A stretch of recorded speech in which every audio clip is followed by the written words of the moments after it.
This is my partner, adventure cameraman Lee Green. Here he's learning about the ancient Japanese science of Aikido. I'm pitch hitting for Lee as he gave me the story by overseas telephone, because at this moment he's on assignment in Quemoy. With him in Tokyo was his companion and friend, Herman Jessen. Here's Lee's story as he would tell it to you himself. My friend and partner, adventure cameraman Lee Green.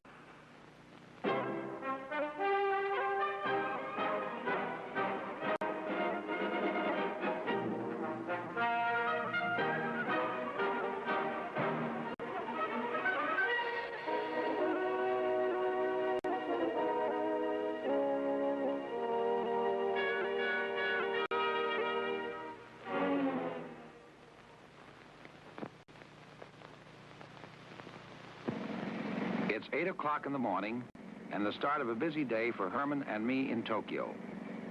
I want to look into Aikido and see if there's an adventure show for us. And at 10 o'clock, we're scheduled to film the grand opening of the new television tower.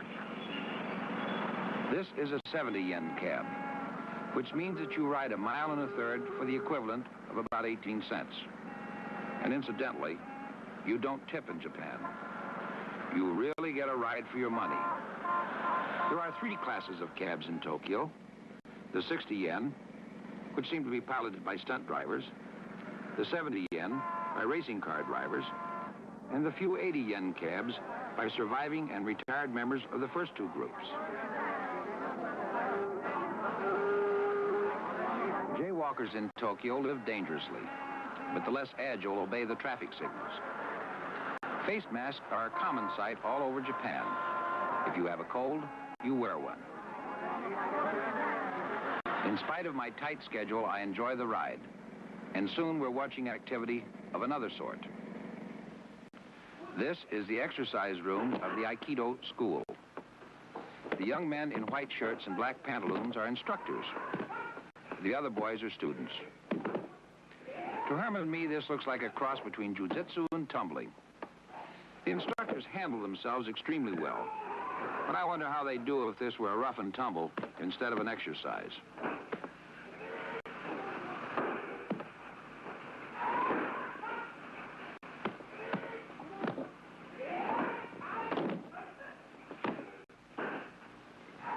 Now watch these two. Everything happens too darn easily. I'm sure the fellow doing the falling is cooperating with the man doing the throwing. It's interesting enough to watch, but I don't think it's adventurous enough for my series. Besides, I've got a date with the tower.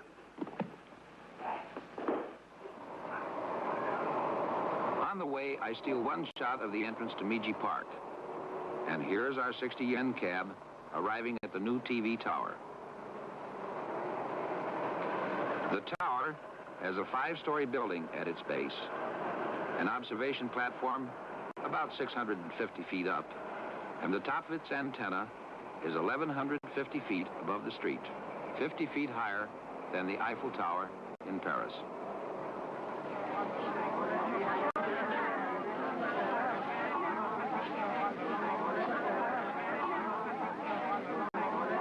Herman and I get our press passes, and the dedication begins with a religious ceremony. This ceremony has a particular significance today, as the dedication of the tower is taking place on the birthday of the well-loved Crown Prince of Japan.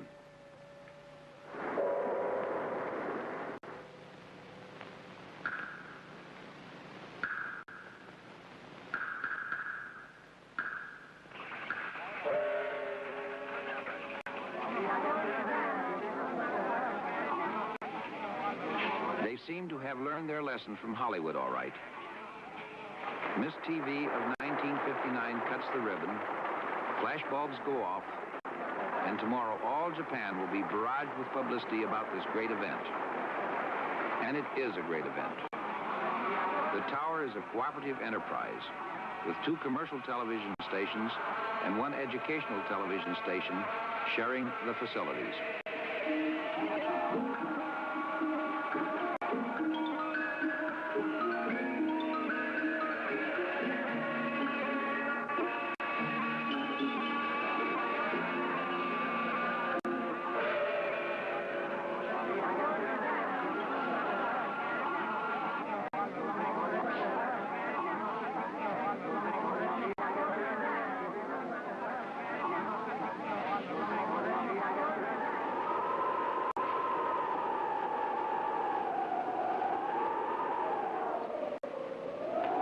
press passes give us permission to photograph Tokyo from the catwalk. And what a sight it is.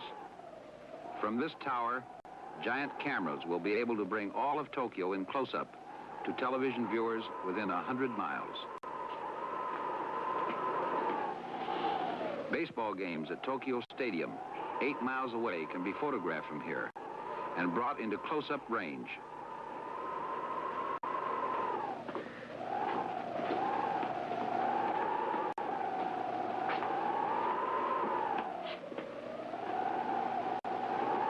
Traffic tie-ups or special events within a 20-mile radius can be televised from cameras located on this tower.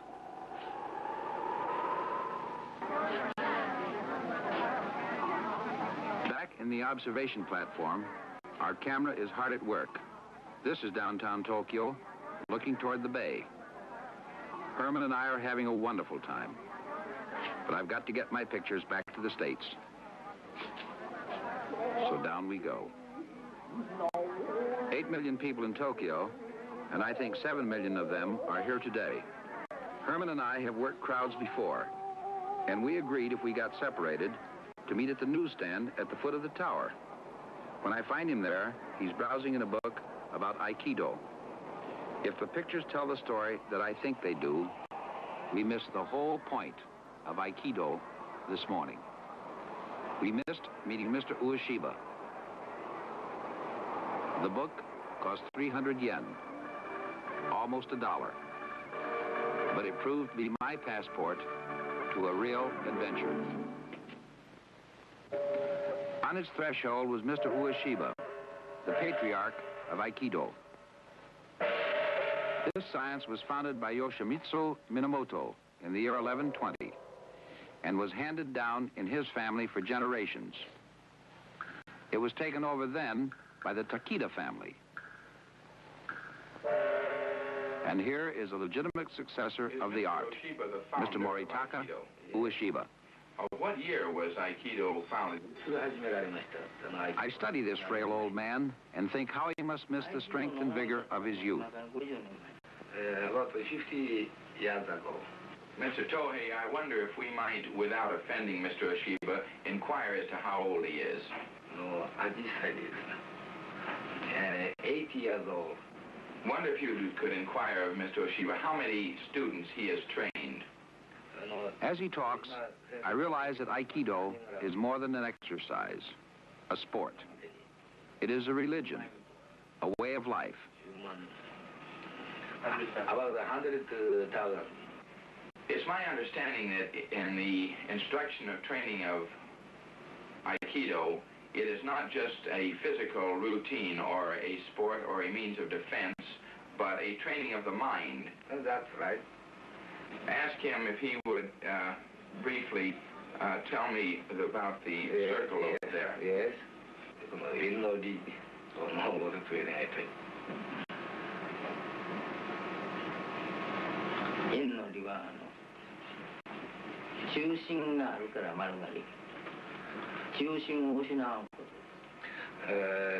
Teacher said every sakura have the center.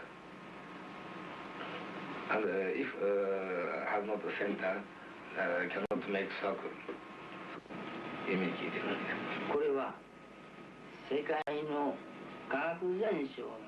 As Mr. Ueshiba explains the circle to me, I realize that he is explaining a philosophy that is equally true for the East and the West.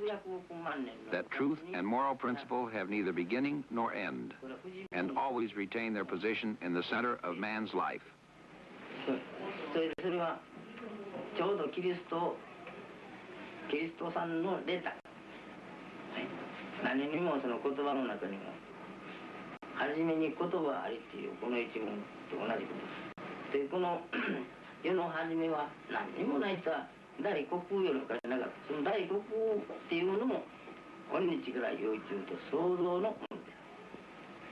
I wonder if at this time you could ask Mr. Ueshiba to give us the word or a demonstration of his action during the time so that we can get the sound of the word for Aikido.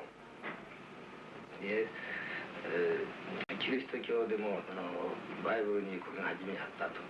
で合気道も先生そうおっしゃってるとは伺ってますけど、その発声法ですか、それは先生実際にやっていただきたい。じゃあ今からやります。一番これを言霊という。言霊というのは体内においてこの自己の体の中の赤い血のたみる姿がこれ。それをやるにはまず雨の浮き橋に立ったね。雨の浮き橋に立つには座っとってもできますから、そのつもりや。こうしてまず。The symbolism is the same too. The cross that Mr. Ueshiba makes demonstrates the oneness of the earth, east, west, north, south. Man, created in the image of God, should make a shrine of his body, and by doing so, absorb within his soul the truths of the universe. Mr. Ueshiba demonstrates how man's mind can control his body by this long, sustained note.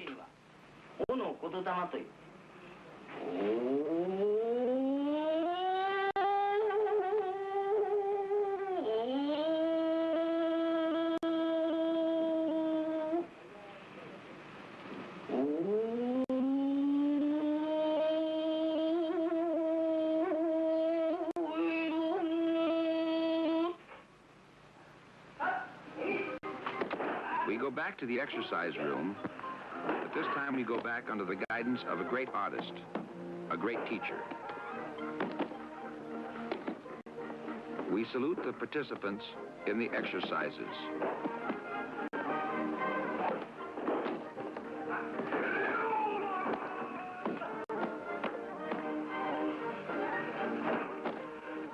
Mr. Ueshiba explains to me that there are 2,664 separate techniques in Aikido, and that Aikido is based on the art of gentleness, of having your enemy use his own power and physical violence to overcome himself. Aikido means making your spirit fit in with your opponent's, bringing your movements into accord with his. Aikido is the application of the principle of gentleness. As I watch the exercises, I see that it is always the attacker who is thrown. I see that the instructors are gentle in their demonstrations and use only the amount of skill necessary to upset their opponents. It is, as I thought earlier, an application of skill and knowledge, and this is the reason it looks easy.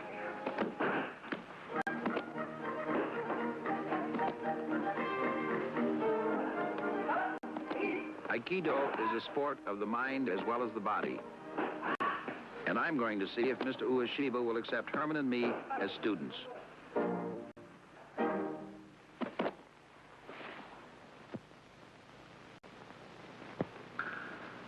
Mr. Ueshiba agrees to accept us as students, and our training begins the next morning.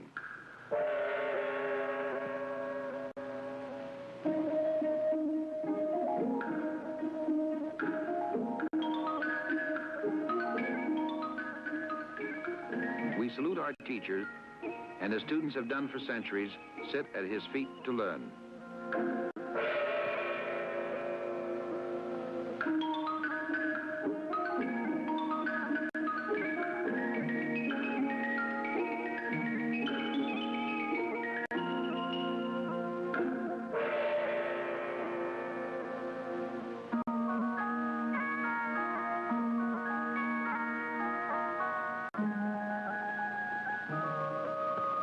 We begin with meditation and a prayer that we shall use our newfound wisdom and strength wisely. Aikido involves total control of every muscle and thought.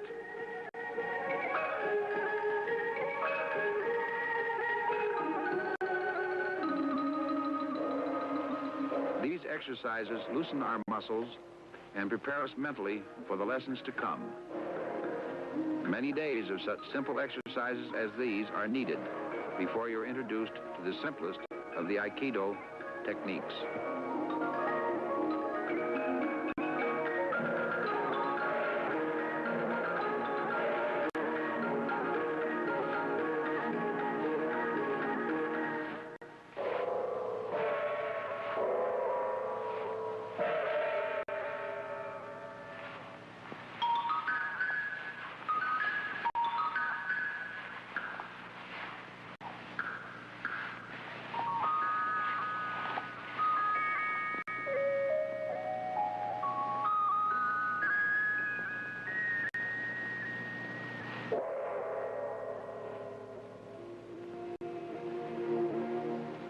These exercises, with their undercurrent of religious significance, under the watchful eye of Mr. Ueshiba, make me realize that there is a relationship between the mind, the soul, and the body, and that the mysticism underlying Aikido does serve a useful purpose.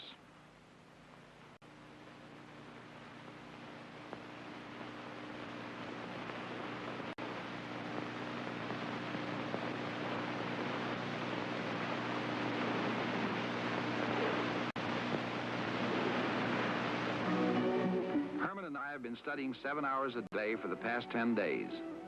And now it is time to begin our training in the techniques. This is known as training in kata, or form. I'm told to attack my instructor.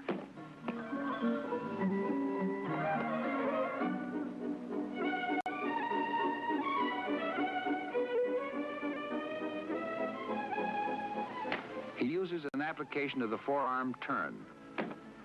Although I outweigh him by 50 pounds, I find myself on the mat, thrown without force.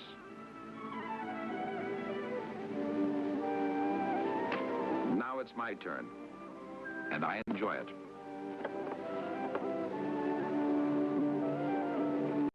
But it doesn't last for long. This time, it's a reverse handhold that upsets my apple cart. He shows me how easily this is done, and what an important part balance plays in the whole operation. If someone grabs your wrists, you'll know what to do. I start him one way, and then being off balance, down he goes.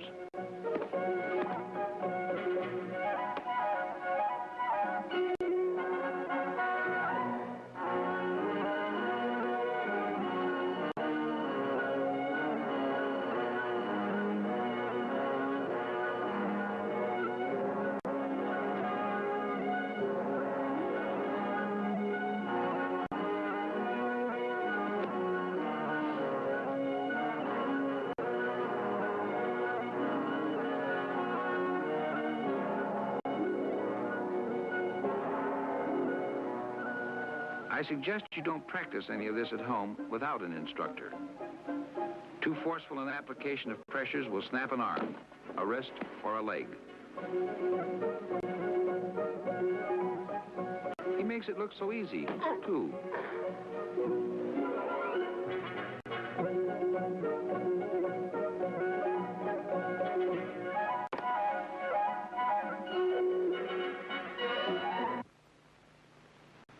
Herman is still skeptical about Aikido in a rough and tumble. His instructor agrees to operate on the principle of gentleness. Weighing 126 pounds to Herman's 190. This could be fun. Somehow or other, Herman can't get his hands on him.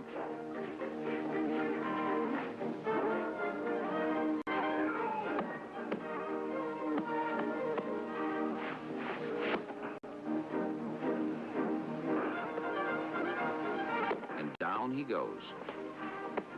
In spite of the weight advantage and the disinclination of the instructor to use the more deadly techniques, Herman can't handle him. Notice the perfect balance of the instructor and how he forces Herman always to be the aggressor.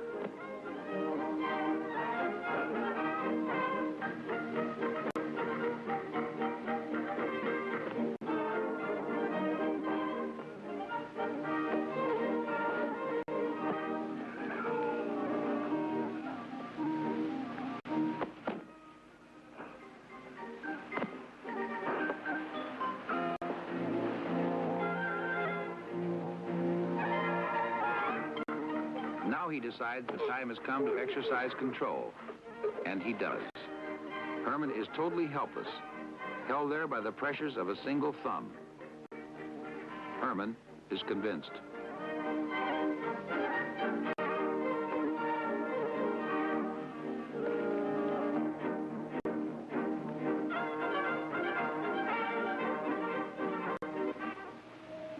Mr. Ueshiba has graciously consented to show us some of the fine points of Aikido. He asks that this stick be used only for his protection and not to injure anyone. These are the more advanced exercises, and I doubt very much that I will ever learn them.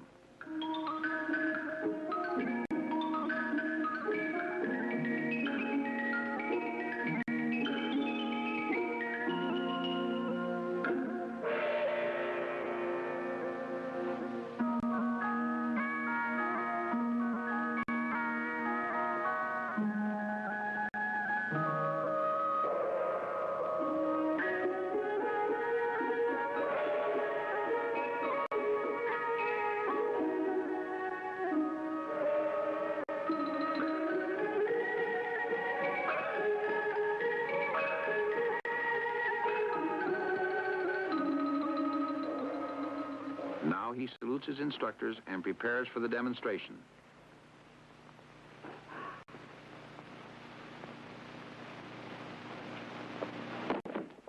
And what a demonstration it is. Now two.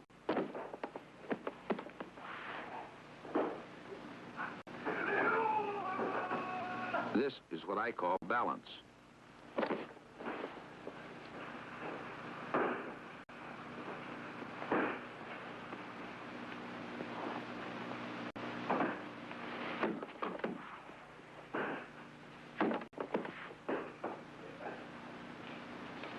Now the stick.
This is our frail old man.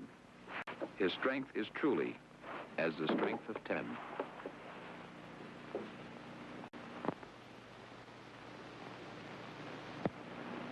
Mr. Ueshiba does me the honor of climaxing my apprenticeship in Aikido by demonstrating his technique with me.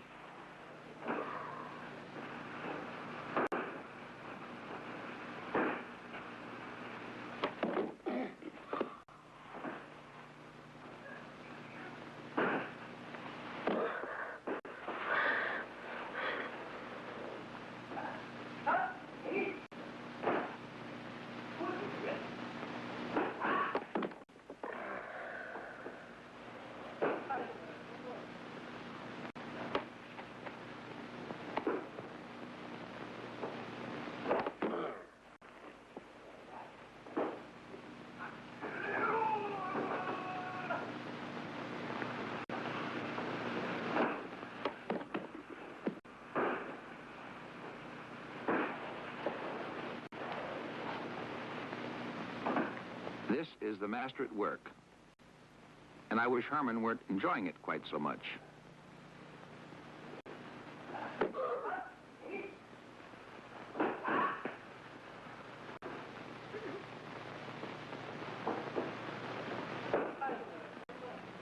I'm sure that the training I'm getting here will someday come in handy on another rendezvous with adventure.